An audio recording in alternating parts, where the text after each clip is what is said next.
রাজশাহীর কোয়েল পূর্ব পাড়ায় সাজেদ নামের 2 বছরের শিশু মায়ের সাথে বাড়ির পাশে জমিতে ঘুরতে যায়।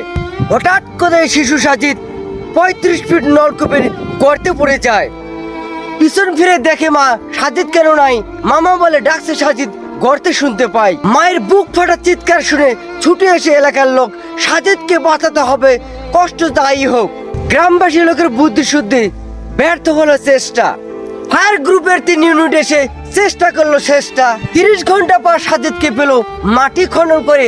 ততক্ষণ নাগাদ সাজিদের প্রাণ গেছে শূন্য উড়ে। কাপড় দিয়ে সাজিদের নিদের দেহ নিয়ে এলো ঘরে। তাই থেকে স্বজনরা কান্নায় ভেঙে পড়ে।